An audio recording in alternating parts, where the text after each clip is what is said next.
ପିଲାମାନଙ୍କୁ ସ୍କୁଲରେ ପଠାଇବୁ ଆଉ ଜଙ୍ଗଲରେ ଇଆଡ଼େ ସିଆଡ଼େ କାମ ଇଏ କରିବୁ ପଠାଇବ ନାହିଁ।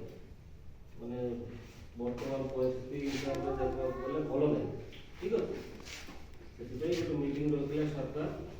ମିଟିଂ ଏବେ ତ କାମ ଟାଇମ୍ରେ ଲୋକ ମିଳିବ ନାହିଁ, ହେଲେ ବି ଯେତେ ଜଣ ଅଛ ଯାହା ହଉ ସମସ୍ତ ମିଟିଂରେ ଆସିବାରୁ ଧନ୍ୟବାଦ। ଆଉ